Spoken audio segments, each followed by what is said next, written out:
हम्म।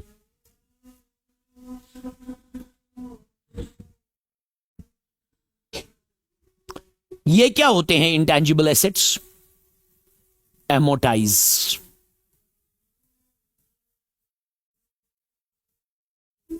या एमोटाइजेशन बोलो, ये ख्याल रखिएगा।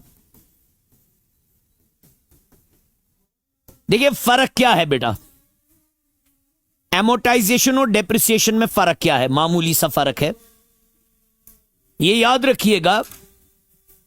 डेप्रिसिएशन जो होती है वो हो जाती है फिक्स्ड एसेट्स की। किन की? मगर फिक्स्ड किन की? Fixed tangible assets. Fixed, yes, ये ख्याल रखिएगा। नहीं, लैंड का तो एप्रिशिएट होता है ना, वो मैंने पहले ही बोला था ना, जब मैंने पढ़ाया आपको, मैंने बोला except land most of the tangible assets they go undergo depreciation, they undergo. अब गोल्ड है आपका, लैंड है, देखो एप्रिसिएशन या वैल्यूएशन उसकी हो जाती है, वो तो अलग है, मैं नॉर्मली बोल रहा हूं। अब जो आपके इंटेंजिबल एसेट्स है, दे डोंट डेप्रिशिएट। डेप्रिशिएट वो चीज होता है जिसकी फिजिकल फॉर्म होती है, जिसकी फिजिकल एग्जिस्टेंस होती है। अब जब इस चीज की कोई फिजिकल एग्जिस्टेंस ही नहीं है, अब जब इस चीज की कोई फिजिकल फॉर्म ही नहीं है, तो इसका क्या हो जाता है? It gets amortized. It gets, see what amortization is. Suppose आपने कोई पेटेंट खरीदा, ठीक है, पेटेंट का वैल्यू है 10 लाख रुपया। ये पेटेंट का वैल्यू है 10 लाख रुपया। अब ये जो ये पेटेंट है 10 लाख रुपए का, इसकी जो एग्रीमेंट की लाइफ है वो 10 ईयर्स है। क्या है? तो इसकी एमोटाइजेशन हो जाएगी equally around the 10 years. Will be dividing it by 10। वो हर साल इसमें से कितना कितना कम हो जाएगा? 1 लाख। 10 लाख का है ना ये, 1 लाख इसमें से कम हो जाएगा, उतना उतना इसमें से एमोटाइज हो जाएगा। That is amortization. That is, ये एमोटाइजेशन दोनों को अप्लाई हो जाता है। मैं लिखवाऊंगा ना आपको डेफिनेशन। एक तो एमोटाइजेशन ये आता है वहां पे, ये याद रखिएगा। और इससे आप याद रखिएगा, tangible assets undergo depreciation. Depreciation is the reduction in the value of the asset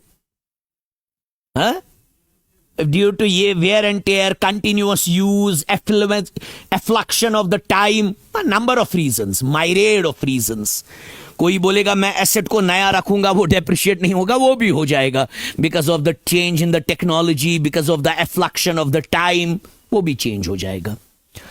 अब है जो एमोटाइजेशन होती है, you basically spread the cost up to the entire life of the asset. या एमोटाइजेशन एक वहां पे अप्लाई हो जाती है, जैसे मैंने बोला पेटेंट आपके पास 10 लाख रुपए का था, मगर लाइफ थी पेटेंट की 10 साल, 2 साल हो गए, अब पेटेंट का वैल्यू 10 लाख नहीं है, कितना दिखाओगे आप? 6 लाख। 4 लाख रुपए क्या हो जाएंगे? एमोटाइज। 2 सालों में हो गए ना 4 लाख एमोटाइज। और दूसरा एमोटाइजेशन लायबिलिटीज पे भी अप्लाई होता है। आपने लोन लिया है 20 लाख रुपए का, आपने 10 साल के लिए लोन लिया है, आप ईएमआई भर रहे हो, जितनी जितनी आप ईएमआई भर रहे हो उतनी लायबिलिटी क्या हो रही है? एमोटाइज। क्या हो रही है? एमोटाइज। को एमोटाइजेशन दोनों के लिए अप्लाई होता है, इंटेंजिबल एसेट्स के भी लिए भी और लायबिलिटीज के लिए। अब डेफिनेशन लिखिए इंटेंजिबल इसकी, एमोटाइजेशन की। डेप्रिसिएशन आपको पता है, लिखिए पहले डेप्रिसिएशन का, एमोटाइजेशन का, उसके बाद डेप्रिसिएशन का लिखवाएंगे। एमोटाइजेशन लिखिए बेटा। Amortization is an accounting, amortization is an accounting and finance concept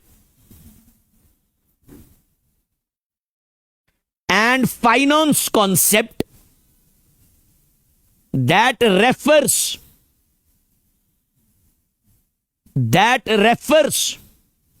to spreading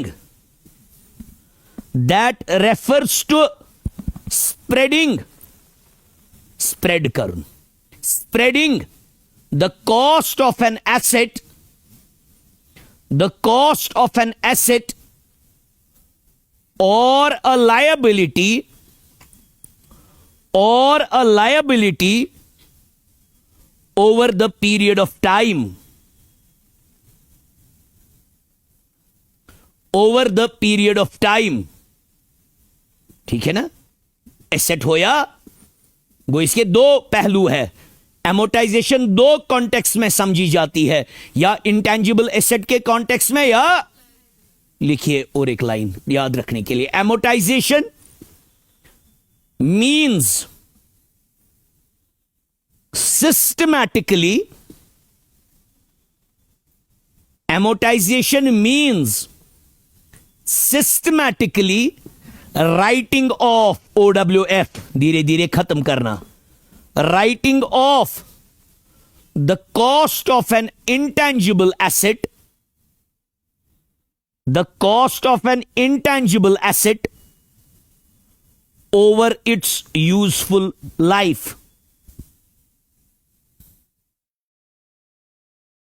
clear है? क्लियर है बेटा? नीचे लिखिए पैरा छोड़ के, या कि याद रहे आपको ये पॉइंट्स में.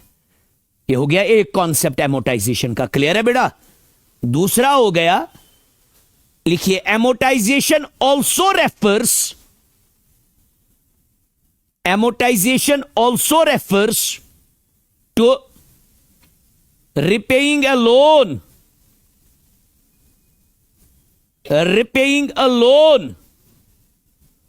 through regular installments,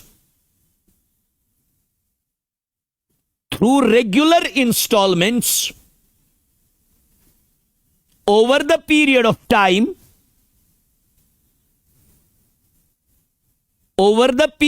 time, comma, wherein each installment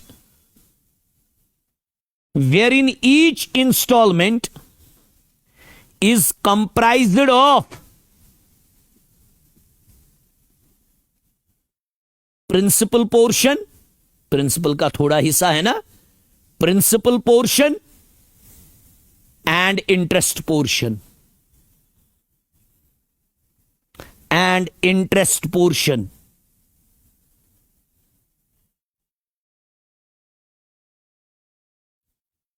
वो ये बेसिकली है स्प्रेडिंग कॉस्ट और रिपेमेंट ऑफ ए लोन. वो अगर आज से आपको कोई बोलेगा एमोटाइजेशन क्या है, आप बोलोगे it is spreading cost of an intangible asset over its useful life,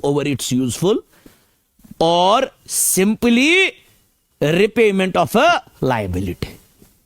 amortise खत्म करुन वार वार. डेप्रिसिएशन जो है on the other hand, that is a reduction, that is in the value of the asset. चाहे इधर ध्यान दीजिएगा, प्लीज ध्यान दीजिएगा बेटा, ये तो कॉन्सेप्चुअल चीज है. चाहे डेप्रिसिएशन हो, अब मैंने यही पढ़ाया, आगे पढ़ना है थोड़ा डिटेल्ड. चाहे डेप्रिसिएशन हो या एमोटाइजेशन हो, ये दोनों एक्सपेंसेस है, मगर नॉन कैश एक्सपेंसेस. क्या लिखिए, पहले लिखिए पैरा छोड़ के. Depreciation is applicable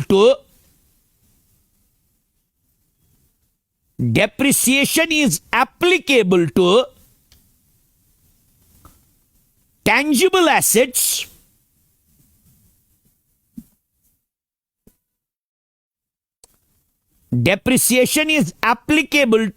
tangible assets and depreciation is a permanent reduction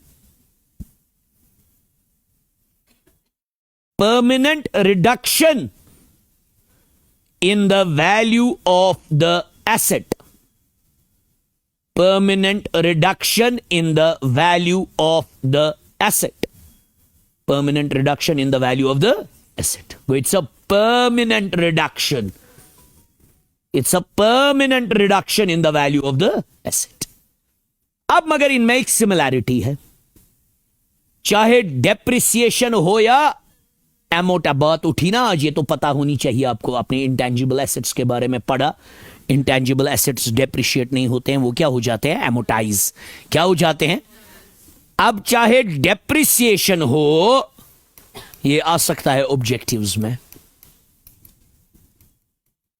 या एमोटाइजेशन हो, डेप्रिसिएशन हो या एमोटाइजेशन हो, all of them, both of them are non-cash expenses. Non-cash expense. लिखिए,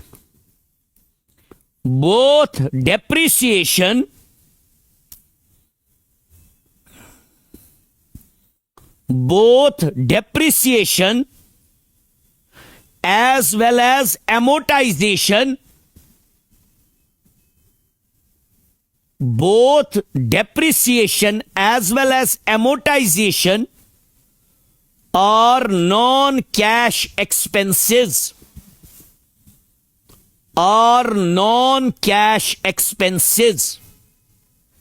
and are charged to the, ये ख्याल रही, ये बात याद रखिएगा, and are charged to the profit and loss account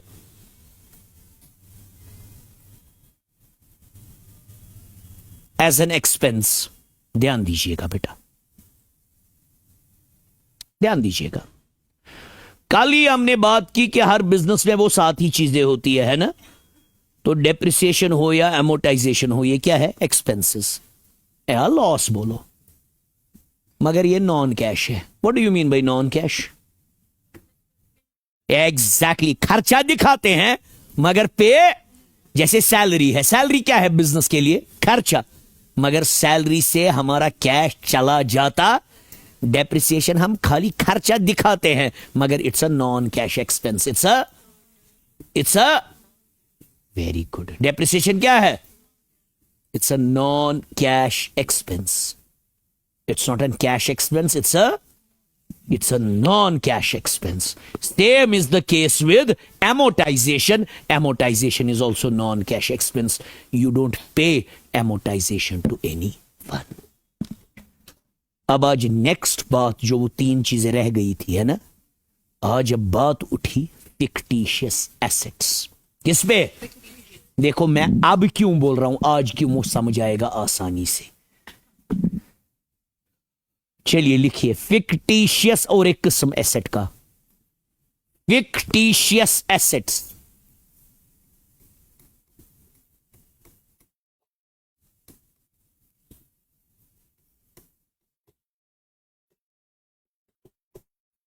asset बोलो या assets?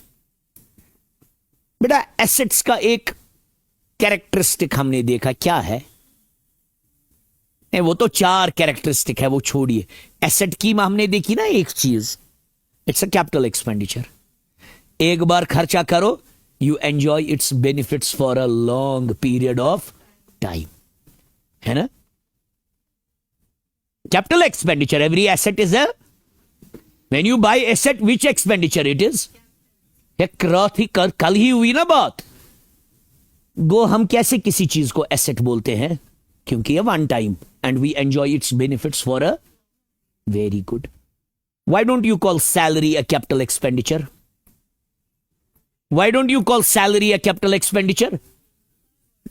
Yes, because every month we have to pay salary to the employees. वो जो चीज रेकरिंग है वो एसेट, जो चीज नॉन रेकरिंग है वो क्या है? एसेट। समझो ये है ना? Asset That's non-recurring. आपने machine lie, will you buy machine again and again? आपने गाड़ी लाई, will you buy car again and again? आपने मोटर लाया, machine lie, will you buy machine again and again? Never. You will never buy machine again and again. But you will use fuel again and again. वो fuel क्या है? Revenue X. वो asset की खसलत है, one time, and you enjoy its benefits for a long period, more than 1 year. अब fictitious asset क्या होगा फिर? उसका इसी से अंतर निकलता है। What do you know by fictitious asset? Yes, fake. It is, asset की क्या डेफिनेशन है? एसेट की, it has a monetary value and it can be converted into. जो फिक्टिशियस एसेट होते हैं ना ही इनकी फिजिकल फॉर्म होती है, ना ही इनका मॉनेटरी वैल्यू होता है, ना ही इनको कैश में कन्वर्ट। फिर आप बोलिए सर फिर क्यों ये एसेट होता है?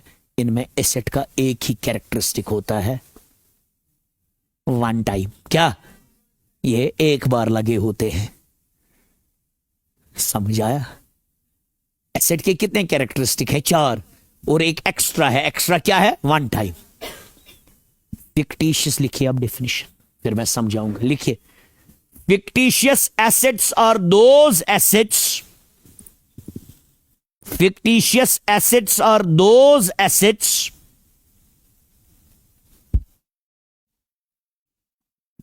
which do not which do not have any physical form,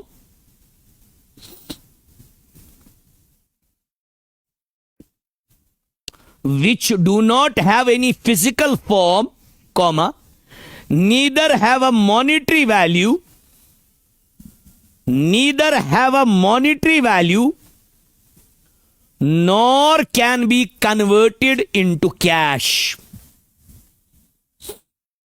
nor can be converted into cash.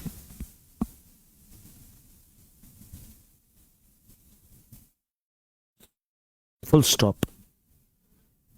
Fictitious assets, point छोड़ के लिखिएगा, fictitious assets do not generate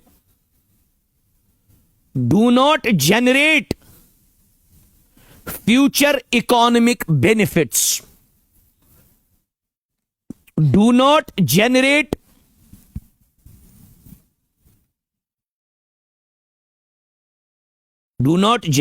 future economic benefits. देखिए, अब आप ही मुझसे क्वेश्चन करोगे सर आपका मत दिमाग खराब हो गया, ना ही इनका मॉनेटरी वैल्यू है, एसेट का जरूरी क्या होना चाहिए, ना ही सर इसकी कोई फॉर्म है, ना ही ये इकोनॉमिक बेनिफिट देता है फ्यूचर में, ना ही कन्वर्ट कर सकते हैं कैश में। सर फिर क्यों इसको एसेट माना जाता है?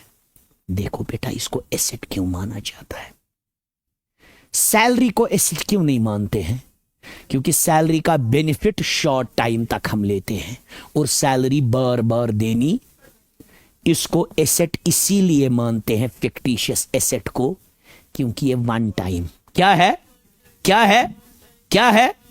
अब आप बोलोगे सर आदत ठीक है सर, वन टाइम है, फिर एक काम करें ना, इसको हम एज अ एक्सपेंस दिखाएंगे। अब है ना क्वेश्चन वो भी। अब आपने बोला सर ना ही इसका मान, ये सुनिएगा, ये है ना टेक्निकलिटी, इसीलिए मैं आया इस पे, इसीलिए मैंने आज ये पढ़ा है। जो अकाउंटिंग टीचर जानता है उसको पता हो ना, गुड़े पढ़ना फिक्टिशियस एसेट मैंने इसलिए जानबूझ के पढ़ा है क्योंकि कल आपने ऑलरेडी सीखा है कैपिटल एक्सपेंडिचर। अब ये अब आज समझ आएगा, वरना ये कभी समझ नहीं आता। अब आप बोलोगे सर आपने तो सही बोला, ना ही इसका मॉनेटरी वैल्यू है। ठीक है सर, ना ही सर इसको कैश में कन्वर्ट कर सकते हैं, तो ये एसेट नहीं है, ये तो एक्सपेंस लगता है फिर, है ना? लगता है ना, एक्सपेंस ही होता है ये। मगर सर फिर क्यों नहीं इसको प्रॉफिट एंड लॉस अकाउंट में दिखाते हैं एज एन एक्सपेंस, फिर क्यों इसको बैलेंस शीट में दिखाते हैं एज एन एसेट? उसका रीजन है, अगर इसको एक ही साथ प्रॉफिट एंड लॉस अकाउंट में क्या दिखाएंगे हम, एक्सपेंस, तो प्रॉफिटेबिलिटी पे बहुत ज्यादा इंपैक्ट। हम बोलते हैं ठीक है ये फिक्टिशियस एसेट है, इसका कोई वैल्यू फिलहाल 5 साल के लिए इसको रखते हैं बैलेंस शीट में, किस में, फिर मगर धीरे धीरे इसको क्या करते हैं, राइट ऑफ, क्या करते हैं, एमोटाइज। वो हम एक ही साथ इसको प्रॉफिट एंड लॉस अकाउंट में दिखाते। आपको आया समझ? मैं समझाऊंगा। सैलरी जो है, जो रेवेन्यू एक्सपेंडिचर्स होते हैं, उसको कहां दिखाते हैं, कहां, प्रॉफिट, वेरी गुड। एसेट्स को कहां दिखाते हैं? अब जो फिक्टिशियस एसेट होते हैं, जब इनका कोई वैल्यू, अकल क्या बोलती है, इनको किस में दिखाओ, किस में, प्रॉफिट एंड, मगर बोलते हैं अगर इनको प्रॉफिट एंड लॉस अकाउंट में दिखाएंगे तो एक ही टाइम पे प्रॉफिटेबिलिटी डाउन हो जाएगी, क्योंकि ये ह्यूज अमाउंट होता है। क्या होता है? ह्यूज अमाउंट होता है। तो हम बोलते हैं रखो फिलहाल इसको बैलेंस शीट में, मगर धीरे धीरे करके इसको क्या करो, राइट ऑफ, एक एक पोर्शन एमोटाइज करो, एक एक पोर्शन निकालो और उसको माइनस माइनस करते जाओ। ना ही एक ही साथ प्रॉफिटेबिलिटी डाउन हो जाएगी और 5 साल में ये फिर एसेट होगा ही नहीं। क्लियर है? माश एसेट का वैल्यू था 10 लाख रुपए, आपने 1-1 लाख रुपए 10 सालों में खत्म कर दिया। 10 साल के बाद ये होगा ही नहीं। अब इसको क्यों एसेट दिखाया जाता है? बिकॉज जो इसका बेनिफिट लेते हैं ना, वो आप 1 साल से ज्यादा टाइम के लिए, और ये वन टाइम एक्सपेंडिचर होता है। क्या होता है? वन टाइम होने की वजह से इसको एसेट दिखाया जाता है। जैसे सैलरी मत वन टाइम है। आपको समझ आया? लिखिए, fictitious assets are treated as assets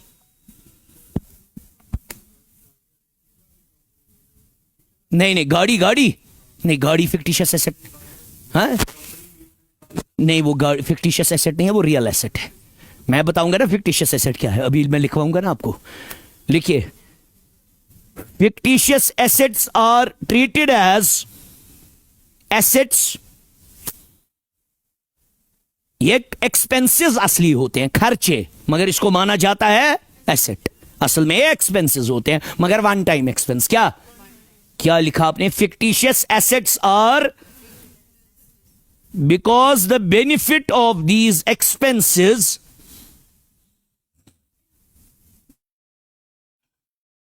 because the benefit of these expenses is spread over more than 1 year, is spread over more than 1 year, so the whole amount is not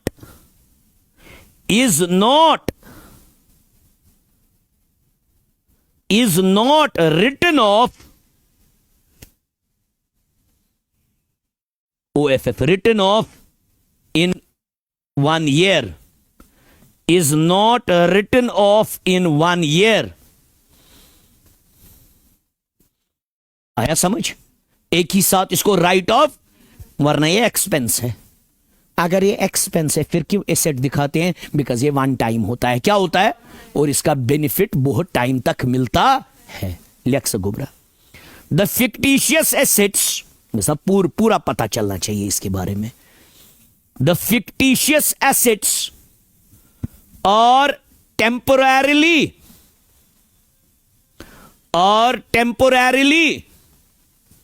shown in the balance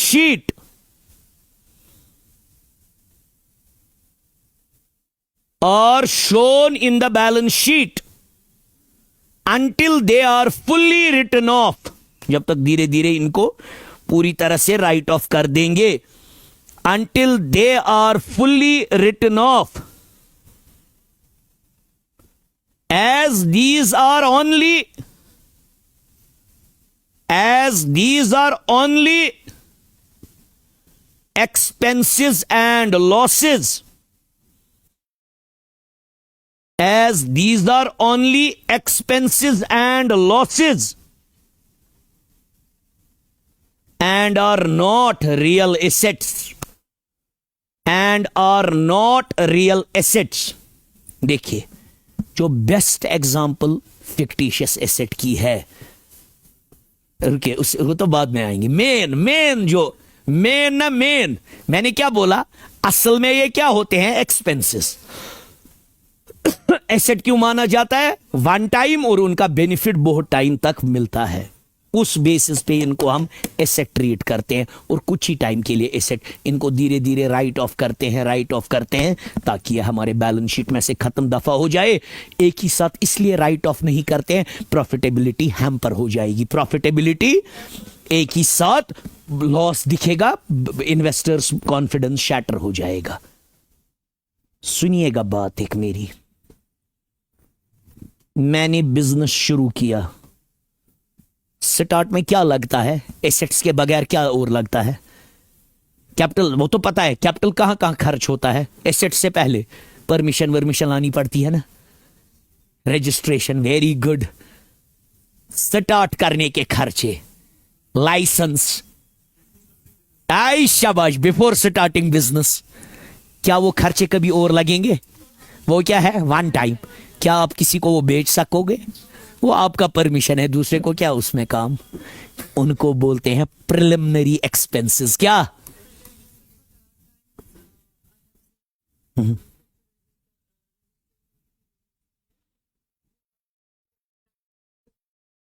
छोड़िए ना, वो तो गलत है, मगर उस जिसने भी अब शुरू किया है, जिसके भी नाम पे है, एक ही बार किया है ना, बार बार मत रजिस्ट्रेशन करेगा। वो आपस में वो फ्रॉड करते हैं नॉर्मल सोर्स में, that's fraud obviously. Preliminary expenses ये बेस्ट एग्जांपल है। अगर कोई आपको बोलेगा ना, give me an example of preliminary expense, sorry fictitious asset, आप क्या दोगे? आप दोगे प्रिलिमिनरी एक्सपेंसेस। आपने भी बराबर वो बोला, हेवी एडवर्टीजमेंट, दैट्स ट्रू। क्या है ये? Very good. कौन ये क्या है? Preliminary. Which expenses these are which are incurred at the start of a, they are fictitious assets. ये बिजनेस स्टार्ट करने के लिए हम स्टार्ट में खर्चे लगते हैं। इनको क्यों एसेट माना जाता है शॉर्ट टर्म के लिए? वन टाइम, और धीरे धीरे इनको क्या करते हैं, राइट ऑफ, फिर 5-6 साल के बाद ये दिखते भी नहीं है कहीं पे। प्रिलिमिनरी एक्सपेंसेस लिखिए अब। The examples of fictitious assets are, the examples of fictitious assets are, पहला प्रिलिमिनरी एक्सपेंसेस, ब्रैकेट में लिखिए expenses incurred for the formation of a company. शाबाश। Expenses incurred for the formation of a company. तो आज से अगर आपको बोलेगा कोई प्रिलिमिनरी एक्सपेंस एसेट है कि एक्सपेंस, आप क्या बोलोगे? एसेट। कौन सा एसेट?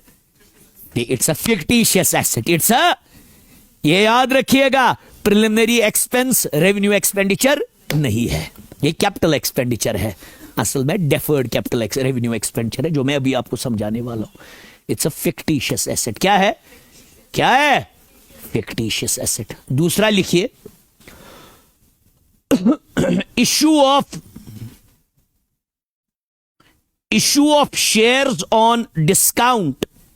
ये आपको अभी समझ नहीं आएगा, बस याद रखिएगा, ये बिल्कुल समझ नहीं आएगा आपको, ना ही आपको जरूरत है ये याद रखने की। इसकी एग्जांपल है, ये याद रखिएगा, issue of shares on discount. अब तो ये डिसअलाउड है, तो अब ये सेबी ने इसको डिसअलाउड किया है, अब ये दिखता नहीं है, मगर होता था पहले। एग्जाम्पल्स अगर आप किताब में देखोगे या नेट से भी निकालोगे, आपको पहली एग्जाम्पल क्या निकलेगी? Issue of shares at discount. Next लिखिए, loss on issue of debentures, loss on issue of debentures.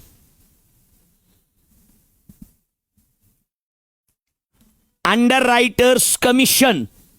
Next fourth, underwriters commission.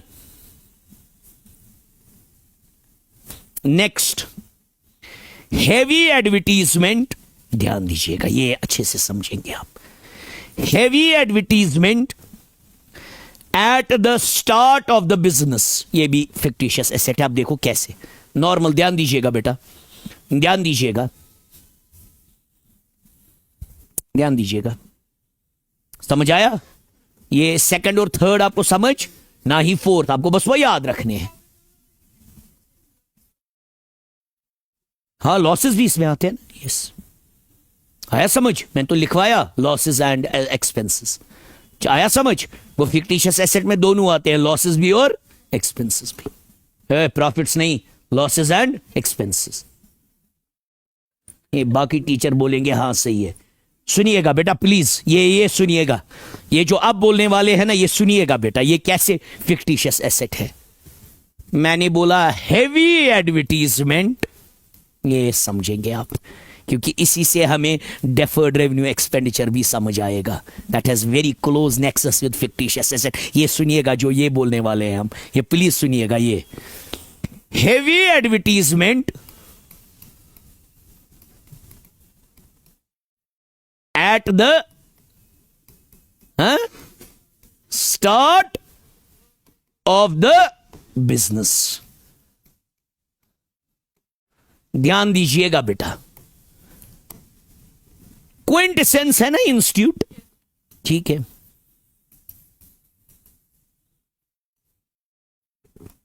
हमने नॉर्मल एडवर्टीजमेंट किया एफए के लिए, अखबार में दिया, अखबार वालों ने हमें लिए 5,000 रुपए बस, या सोशल मीडिया पे डाला, हमें 2-4 हजार रुपए लगेंगे. इज इट कैपिटल एक्सपेंडिचर और रेवेन्यू एक्सपेंडिचर?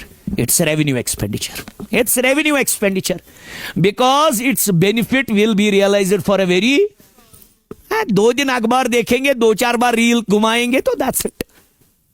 मेरी बात सुनो, वो स्मॉल एडवर्टीजमेंट जो आप करते हैं ना, small advertisement, day to day advertisement, that is which expend, that's revenue expenditure. That is, वो तो रेकरिंग है ना, कि वो करना और करना है, वो एडवर्टीजमेंट करना और करना है.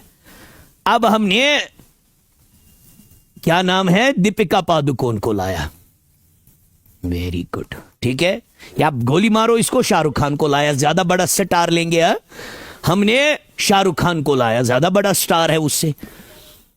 हमने शाहरुख खान को 15 करोड़ रुपए दिए एज ब्रांड एंडोर्समेंट. हमने नया बिजनेस शुरू किया, इसीलिए मैंने लिखा ना. अब सुनिएगा मैं क्या बोलने वाला हूं. Heavy advertisement at the start of the, ध्यान दीजिएगा, अक्ल क्या बोलती है, एडवर्टीजमेंट है रेवेन्यू एक्सपेंडिचर, मगर यह है ना वेरी हैवी. जो हमने शाहरुख खान से ऐड कराया, इसका इंपैक्ट 5-6-7 साल चले. अगर मैं ये 15 करोड़ एक ही साथ दिखाऊंगा एज एक्सपेंस, प्रॉफिट क्या हो जाएगा, डाउन. डाउन क्या, लॉस में चला जाएगा. तो वो अच्छी चीज, तो मैं क्या इस हेवी एडवर्टीजमेंट को करूंगा, ये 15 करोड़ है, क्या मैं इसको कैश में कन्वर्ट कर सकता हूं? ना है, कर सकता हूं. है ये एसेट, कौन सा एसेट है, fictitious, because I can not convert it into. अब ये एसेट इसलिए है बिकॉज वन टाइम, बिकॉज एक ही बार शाहरुख खान को 15 करोड़ रुपए दिया है. जब शाहरुख खान को 15 करोड़ रुपए दिया, उसका बेनिफिट हम 8-10 साल लेंगे, है ना. मतलब वो एडवर्टीजमेंट कितनी बार चला सकते हैं हम, उसका, उसकी ब्रांड एंडोर्समेंट यूज करके, है ना. So I can show it as a fictitious asset. 15 crore में बैलेंस शीट में एसेट दिखाऊंगा, मगर साल के बाद इसमें से मैं क्या करूंगा, राइट ऑफ. क्या करूंगा, एमोटाइज करूंगा. क्या करूंगा, एमोटाइज करूंगा, और ये खत्म हो जाएगा. यही होता है फिक्टिशियस एसेट, यही होता है. समझ आया. Normal day to day advertising जो है वो क्या है, रेवेन्यू एक्सपेंडिचर, एक्सपेंस. ये क्या है, फिक्टिशियस. ये क्या है, एग्जैक्टली यस. उसीलिए उसको बोलते हैं तब डेफर्ड रेवेन्यू एक्सपेंडिचर, जो हमें पढ़ना है. Very good. तब उसको बोलते हैं डेफर्ड रेवेन्यू एक्सपेंडिचर. का फायदा कितने टाइम मिलता है, शॉर्ट टाइम, मगर उसका कितने टाइम मिलता है, बहुत टाइम. Very good. आया समझ, समझ आया. वो फिक्टिशियस एसेट का यही है, असल में ये एक्सपेंस होता है. असल में जातन क्या होता है, ये एक्सपेंस और लॉस, एक्सपेंस और, मगर इसको एसेट इसलिए दिखाया जाता है बिकॉज ये वन टाइम खर्चा होता है और इसका बेनिफिट बहुत टाइम तक मिलता है. और मगर इसको इसीलिए डायरेक्टली एज एन एक्सपेंस नहीं दिखाते, क्योंकि इससे प्रॉफिटेबिलिटी एक साथ डाउन हो जाएगी. तो तब तक हम किस में इसको दिखाते हैं, बैलेंस, और धीरे धीरे क्या करते हैं, राइट ऑफ. समझ आया. यस, इनकम से राइट ऑफ करते. समझ आया, कंफ्यूजन मत है. वही बोला ना मैंने, loss on issue of debentures, बोला ना मैंने, डिस्काउंट ऑन ये ऐसी अंडरराइटर्स कमीशन. क्लियर है बेटा, ए बेटा क्लियर है बेटा. ये कंफ्यूजन मत है कोई, ये कंफ्यूजन मत है कोई. लॉजिकली समझ आया. तो ये सारे एग्जांपल्स किसके थे, लिखिए अब. कंटिंजेंट लायबिलिटी था ना एक, क्या वो सर, कंटिंजेंसी क्या गई, कंटिंजेंसी में वही तो गोर, कंटिंजेंसी क्या गई,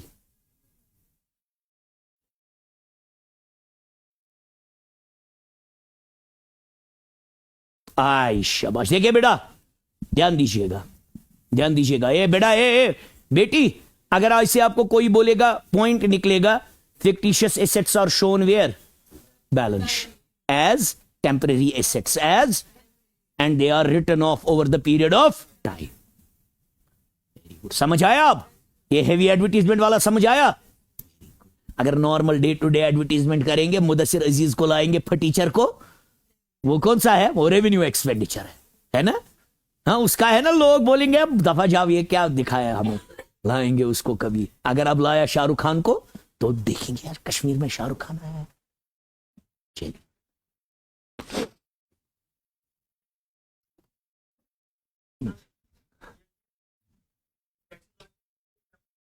टैक्सेस, टैक्सेस कहां आएंगे? टैक्सेस प्रॉफिट पे देते हैं।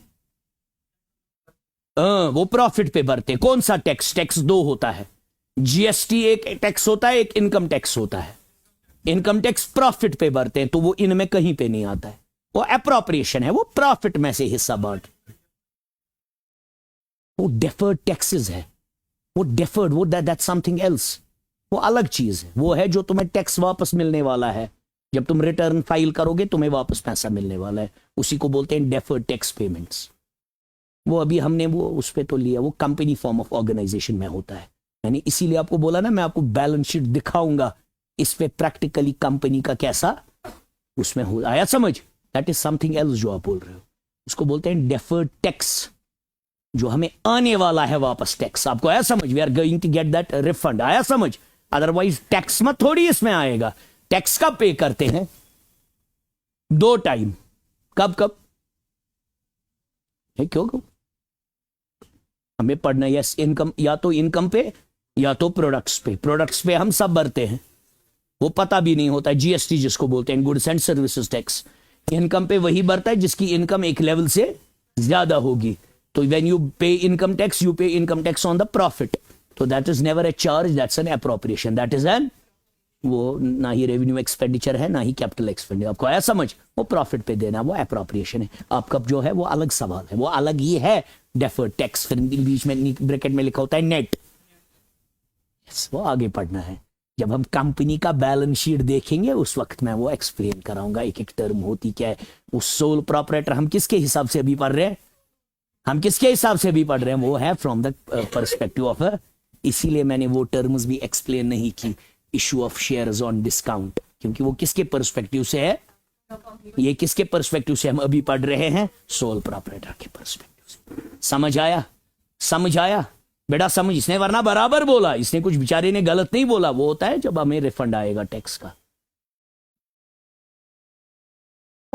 लायबिलिटी क्या होती है? अब हमें पढ़ना है नया, दैट्स कंटिंजेंट लायबिलिटी। लायबिलिटी क्या होती है? हाँ, the payment which is due but we have not paid, है ना? है लोन है, हमने लिया है, हमें इन द फ्यूचर वापस। कंटिंजेंट लायबिलिटी वो लायबिलिटी होती है जो लायबिलिटी बन भी सकती है और बन नहीं भी सकती है। जैसे आप बोल रहे हो सर, क्या बोल रहे हो? Which may become liability in the future on the happening of certain contingency. जैसे, यस वेरी गुड, इस बच्ची को लोन लेना था, मैंने इसकी गारंटी दी, देते हैं ना बैंक गारंटी। इसने अच्छे से लोन वापस कर दिया, मेरे पे पड़ी लायबिलिटी। अगर इसने पैसा खाया मुझ पे पड़ी, मेरे लिए ये कंटिंजेंट लायबिलिटी बनी। Which may become liability in the future on the happening of certain contingency, emergency और एक्सिजेंसी। क्लियर है बेटा? तो इसी को बोलते हैं कंटिंजेंट। असल में है ना, से ये निकला है वर्ड कंटिंजेंसीज से। किससे? कोई होना, कुछ इवेंट हो जाएगा, कोई अनफोर्सीन कंडीशन हो जाएगी। कंटिंजेंट लायबिलिटी, लायबिलिटी बोलो या लायबिलिटीज बोलो, लिखिए। Contingent liabilities are those liabilities, contingent liabilities are those, अगर एक का लिखेंगे तो इज दैट लायबिलिटी, तो अंग्रेजी है ना। Contingent liabilities are those liabilities which can be a possible liability, which can be a possible liability, which can be a possible liability that may or may not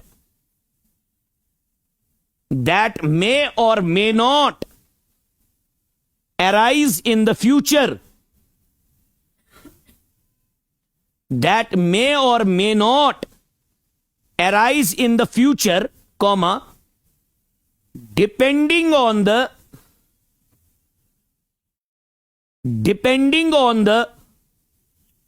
outcome, depending on the outcome of an uncertain event. उस uncertain event के outcome पे dependent है ना बेटा. Depending on the outcome of an outcome of an uncertain event. Full stop. Contingent liability, दूसरा point लिखिए points में. Contingent liability is not a present liability. Present liability नहीं है ये प्रेजेंट लायबिलिटी नहीं है. अब ख्याल रखिएगा, है ये present liability, it may become liability. अब क्वेश्चन वहां ऐसा ही आ सकता है, is contingent liability shown within the balance sheet, yes or no? Never. It is disclosed in the notes. ये जैसे बैलेंस शीट है ऐसा, ठीक है. वेरी गुड, वंडरफुल, शाबाश. बैलेंस शीट दो किस्मों का होगा. अगर सोल प्रोपरेटर का बनाएंगे ऐसे बॉक्स जैसा होता है, लायबिलिटी अमाउंट, एसेट अमाउंट. आया समझ? आया समझ? यह बॉक्स जैसा होता है, लायबिलिटी अमाउंट एसेट. अगर कंपनी का बनाएंगे ऐसे होता है, वर्टिकल. ये टी फॉर्म में होता है, ये वर्टिकल फॉर्म में होता है. इस बॉक्स के अंदर कभी कंटिंजेंट लायबिलिटी, वो फुट नोट्स में नीचे इधर, इसके बाहर. आया समझ? आपको समझ आया? मैं समझाऊंगा. बैलेंस शीट एक फॉर्म होता है.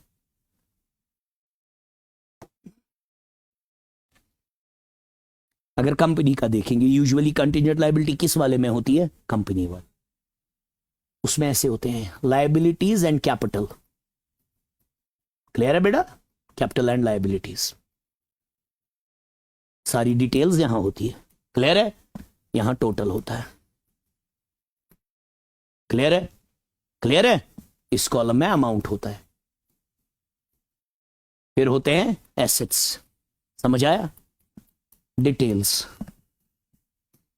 यहां भी अमाउंट, इसके बाहर नीचे लिखी होती है समझ? ना वो इस टोटल में होती है, ना it's always outside the balance sheet. लिखिए. आया समझ? ये आया समझ? याद रखिएगा, contingent liabilities are not shown,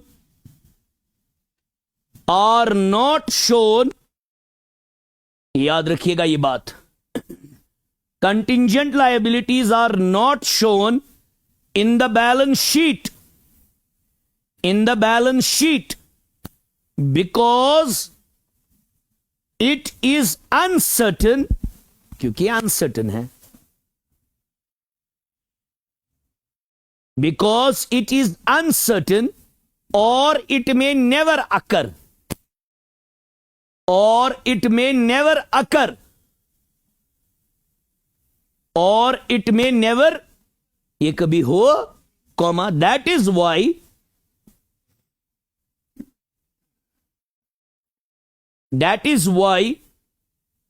contingent liability,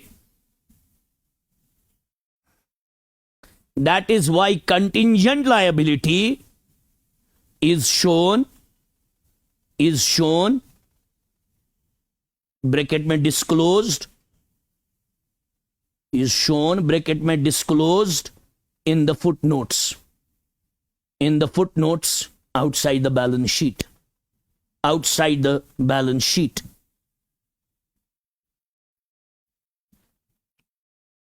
clear है बेटा? क्लियर है? क्लियर है? पूरा आया समझ? लिखिए the examples of contingent liability are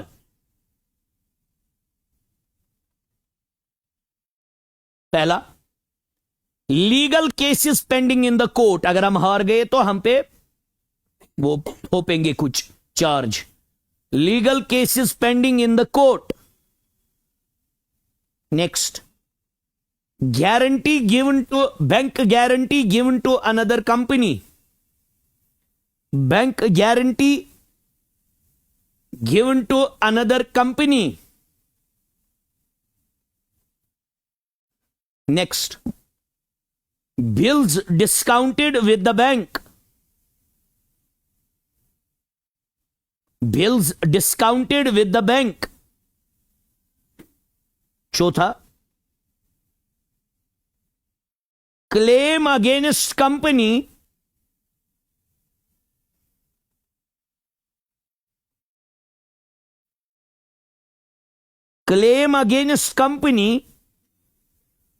not yet accepted, not yet accepted. ध्यान दीजिएगा, इजी है, बस ये याद रखने हैं इसके। क्लियर है? और एग्जाम्पल ये रखनी है। हो गया हमारा फिक्टिशियस भी हो गया। ऐसा ही है फिक्टिशियस जैसा ही दूसरा है। अब फिक्टिशियस का ये है वो स्टार्ट वटाट में हो जाता है। एडवर्टीजमेंट इसने बोला ना, वो बीच में भी कर सकते हैं। अगर बीच में किया तो वो क्या बन जाएगा? Deferred revenue. ध्यान दीजिएगा, ध्यान दीजिएगा, ये लास्ट का वर्ड है। एक चीज सिर्फ आपको घर के लिए पढ़ने के लिए रखेंगे। मैं बताऊं, कल मैंने आपको क्या बोला था? एक्सपेंडिचर कितने किस्मों का होता है? Very good. क्या क्या? Capital expenditure. क्लियर है? क्लियर है? दूसरा कैपिटल का क्या था? वन टाइम करो and its benefits extends for a long series of years and these are non recurring in nature.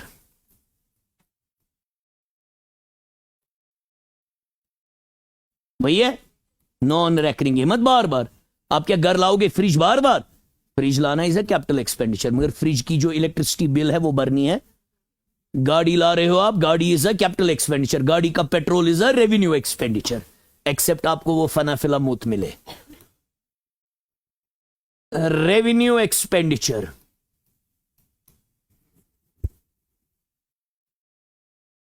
Revenue expenditure, it is क्या है ये? It is recurring in nature, it is recurring in nature. और एक किस्म होता है बिल्कुल लगभग फिक्टिशियस एसेट जैसी एक्सप्लेनेशन, इसीलिए मैंने ये रखे थे लास्ट पे, तभी आते ये समझ, वरना मैं पहले बता होता आता समझ कभी नहीं आता। इसको बोलते हैं डेफर्ड, ना डेफर्ड एक्सपेंडिचर नहीं किया, deferred revenue expenditure. Deferred expenditure ने किया क्या? डेफर्ड एक्सपेंडिचर कोई वर्ड नहीं है, word, but then that means something else. जो आपने अभी पे नहीं किया, you have deferred that. It is deferred revenue expenditure. देखो अब होता क्या है deferred revenue expenditure?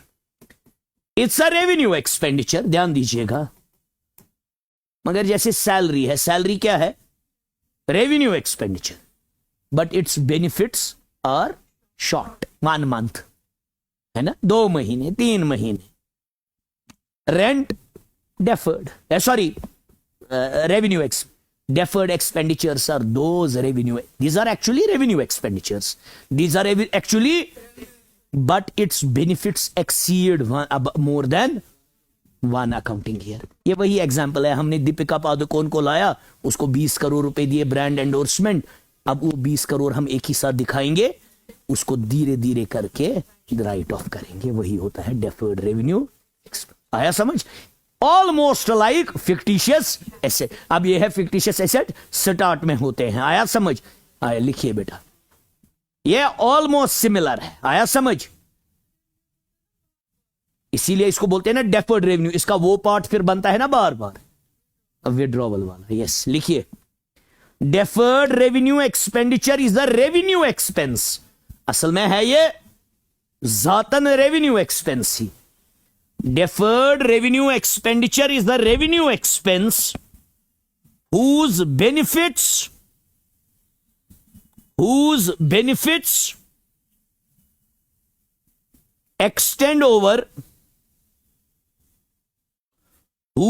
benefits extend over more than one accounting period. More than one accounting period. Full stop.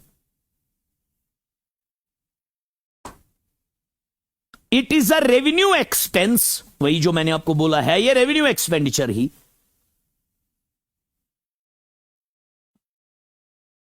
It is a revenue expense but treated like an asset.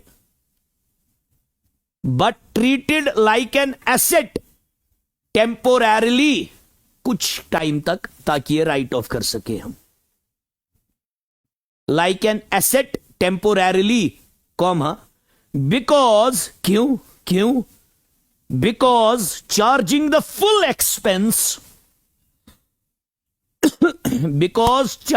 full expense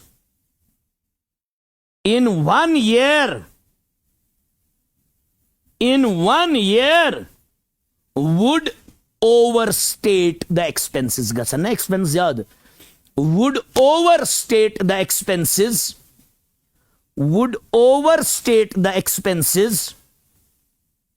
and understate the profits, और हमारे profits एकदम कम हो जाएंगे। इसीलिए इसको धीरे धीरे करके तब तक उसको एसेट रखते हैं और धीरे धीरे करके किस में दिखाते हैं, प्रॉफिट एंड लॉस अकाउंट में। It is deferred over the period. लिखिए the common examples of deferred revenue expenditures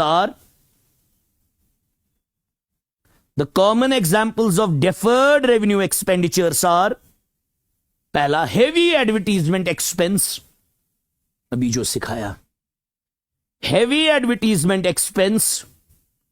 दूसरा मेजर रिपेयर एक्सपेंसेस, आपको बहुत बड़ा रिपेयर करना पड़ा, आया समझ, ठीक करना पड़ा प्लांट। मेजर रिपेयर एक्सपेंसेस, छोटा मोटा रिपेयर होगा वो नहीं, major repair expenses. Third launching a new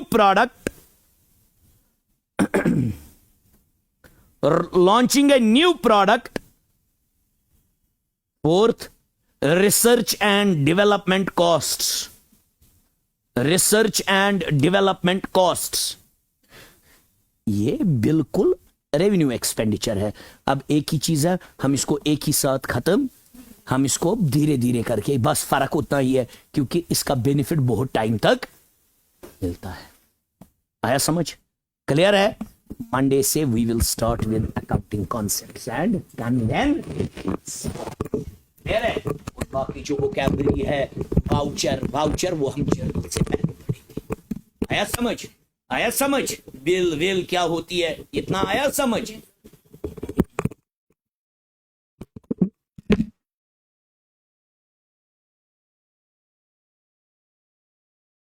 छुट्टी है, कल नहीं आया, कल नहीं था पता, कल क्या था, कल नहीं आना। मेरे